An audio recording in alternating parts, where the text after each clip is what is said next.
Bismillahirrahmanirrahim. Assalamualaikum warahmatullahi wabarakatuh. Alhamdulillahirrabbilalamin. Wassalatu wassalamu ala nabiyina Muhammad wa ala alihi wa ashabihi wa man tabi'ahum bi ihsanin illa yaumiddin, amma ba'd. Rabbi israh li sadri wa yassir li amri wa hlul 'uqdatam min lisani yafqahu qawli.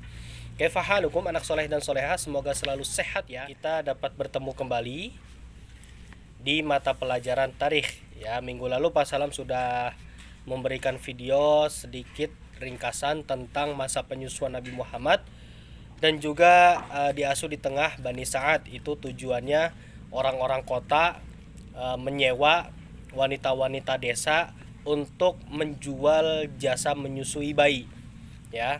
Jadi di sini tujuannya itu ada 4 ya.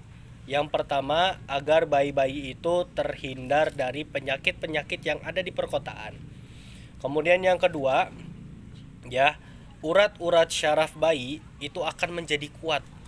Yang ketiga ya, ketika bayi itu diasuh di tengah-tengah desa ya, salah satu contohnya nanti di sini akan Pak Salam jelaskan tentang Bani Sa'ad, di mana mereka akan mengokohkan bahasa Arab yang fasih ya, mengokohkan bahasa Arab sejak kecil ya, yang fasih, yang benar.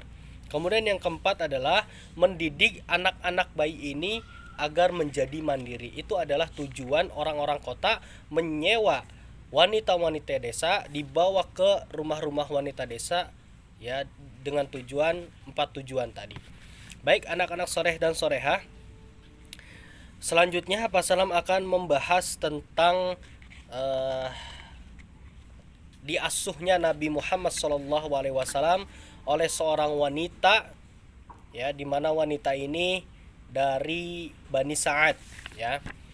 Jadi ketika wanita-wanita Bani Sa'ad datang ke Mekah mencari bayi-bayi yang hendak mereka susui ya, jadi mereka menerima jasa menyusui. Ada beberapa wanita desa yang memang datang ke rumahnya Nabi Muhammad SAW ya, menawarkan jasanya. Akan tetapi ketika wanita itu mengetahui bahwasannya Muhammad itu yatim ya, Muhammad yatim, maka mereka menolaknya. Mereka tidak menginginkan bayi yang yatim. Nah, ada satu orang wanita yang bernama Halimatus Sa'diyah. Ini sudah takdir Allah Subhanahu wa taala. Yang bernama Halimatus Sa'diyah, dia mencari kesana kemari dari sudut ke sudut kota Mekah, tidak mendapatkan bayi kecuali satu bayi, yaitu bayi Muhammad SAW. Hanya satu bayi itu saja yang belum mendapatkan wanita untuk disusui. Akhirnya dengan berat hati Halimah menerima Muhammad di pangkuannya ya. Nah kemudian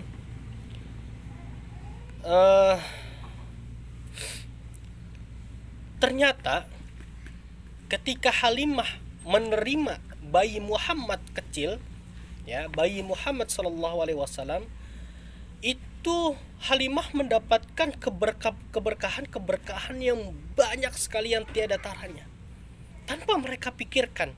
Subhanallah, ini adalah salah satu mukjizat Nabi Muhammad SAW ya, ketika masih bayi, memberikan keberkahan kepada wanita yang menyusui beliau ya, keberkahan di dalam rumah susuan.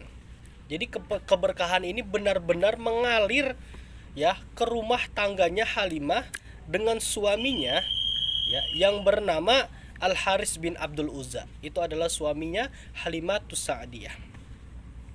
Nah, di antara riwayat yang menceritakan keberkahan tersebut terlihat jelas ketika Halimah datang ke Mekah pada musim kemarau dan paceklik. Jadi ketika Halimah atau Bani Sa'ad itu datang ke Mekah itu pada masa musim kemarau dan paceklik ya. Nah, Halimah ini mengendarai keledai betina yang kurus, yang jalannya itu sudah lambat sekali ya, jalannya sudah lambat sekali. Pada saat itu juga ternyata Halimah membawa unta betina yang tidak bisa lagi memproduksi susunya, karena unta betina ini yang memang kurus, kemudian susahlah mencari atau mendapatkan minuman ataupun makanan, karena pada masa itu masa-masa musim kemarau dan paceklik, ya. Nah, anaknya Halimatus Sa'diyah yang masih kecil itu selalu menangis karena pada malam harinya kelaparan, tidak ada susu. Nah, tatkala Halimatus Sa'diyah menggendong Nabi Muhammad SAW menuju tunggangannya dan mulai meletakkan beliau di pangkuannya Halimah, ya, kedua payudaranya Halimah itu penuh dengan air susu, sehingga Muhammad SAW itu minum dengan kenyang. Begitu pula bayinya Halimatus Sa'diyah yang merengek menangis karena kelaparan itu pun tertidur karena kenyang.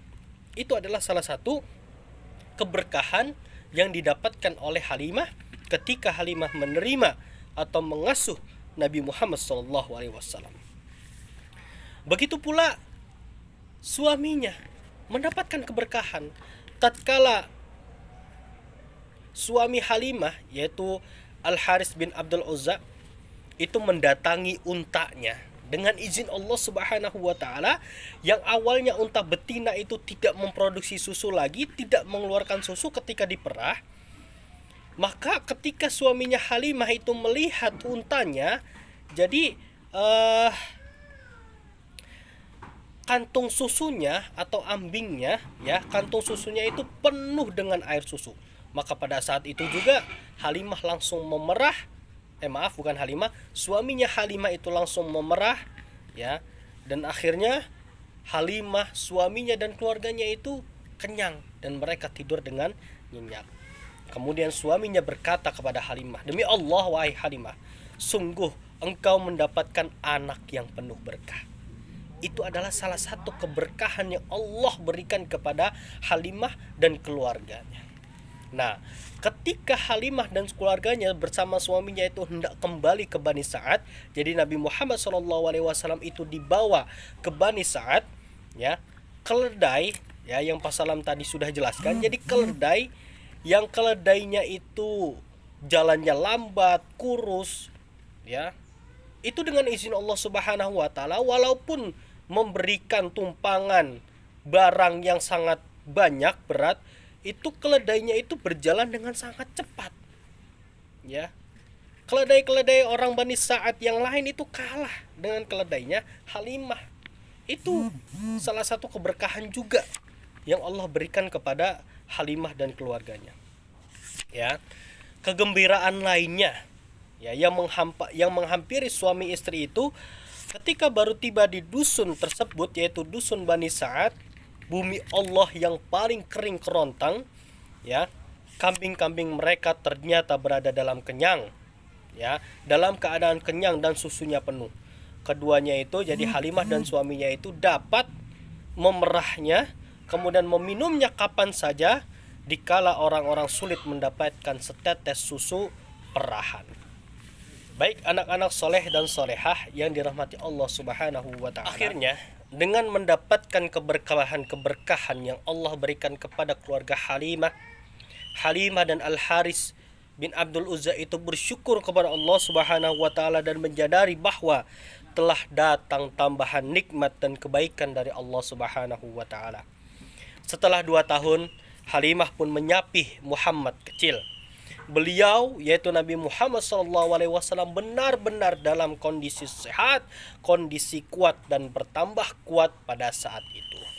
Baik anak-anak soleh dan solehah, kemudian di halaman 8 yang ketiga adalah tetap tinggalnya Nabi Muhammad SAW di Bani Sa'ad.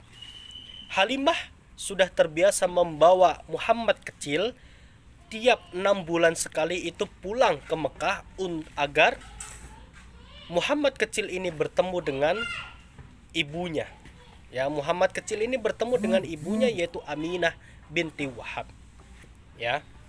Nah, kemudian pada saat Halimah membawa pulang Muhammad ke pangkuan ibunya, ya, karena pada saat itu setelah 2 tahun penyapihan Muhammad itu selesai, ya.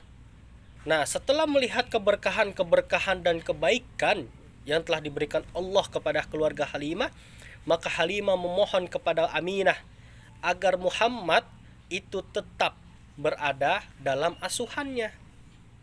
Ya. Akhirnya dengan pikir panjang Aminah pun bersedia Muhammad dibawa kembali ke Bani Sa'ad, karena pada saat itu ya di kota Mekah sedang terjadi atau sedang terkena wabah penyakit.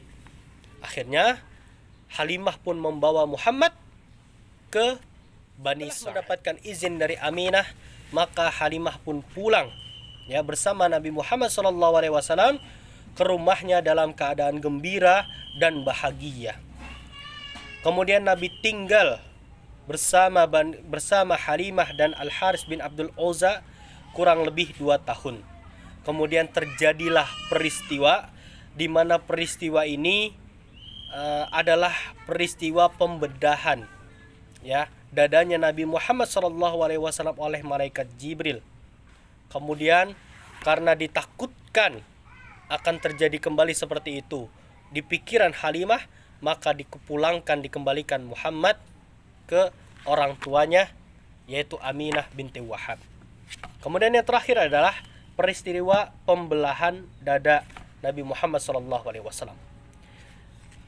Anas bin Malik bercerita, Rasulullah SAW ketika sedang bermain bersama anak-anak yang lain, anak-anaknya Halimah dan anak-anak Bani Sa'ad yang lain, Nabi Muhammad SAW dihampiri malaikat Jibril. Ya, dihampiri malaikat Jibril, kemudian Nabi Muhammad dibawa oleh malaikat Jibril dan diletakkan di atas batu. Ya, diletakkan di atas batu besar. Otomatis anak-anak kecil yang lain itu ikut melihat dari kejauhan apa yang dilakukan malaikat Jibril, tapi anak-anak itu tidak mengetahui bahwasanya itu malaikat Jibril. Mereka hanya tahu dia adalah orang dewasa. Ya. Kemudian malaikat Jibril membelah dadanya Muhammad ya dan mengambil hatinya lalu mengeluarkan segumpal darah darinya. Maka malaikat Jibril berkata kepada Muhammad, "Ini bagian setan pada dirimu." Lalu malaikat Jibril mencuci hati Nabi Muhammad SAW dengan air Zam-Zam pada bejana yang terbuat dari emas. Kemudian setelah selesai, malaikat Jibril mengembalikannya ke tempat semula di mana Nabi Muhammad bersama anak-anak yang lain itu bermain. Ya, saat anak-anak itu melihat Nabi Muhammad dibawa oleh orang dewasa yang mereka tahu ya, dan melihat pembelahan dada Nabi Muhammad SAW, mereka lari ke rumahnya Halimah, memberitahukan bahwasannya Muhammad dibawa oleh orang lain, orang yang tidak dikenal. Akhirnya Halimah lari mencari kesana kemari, ya, mencari Muhammad. Dan ketika mendapati Muhammad, maka wajahnya Muhammad itu berubah menjadi pucat.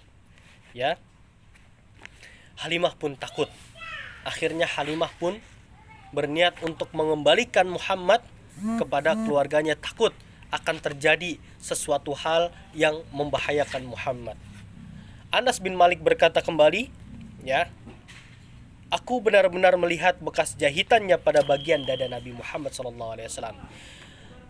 Dan memang benar-benar terjadi pembelahan dada Muhammad, dibersihkan dari segumpal darah yang ternyata itu adalah bagian setannya Muhammad SAW.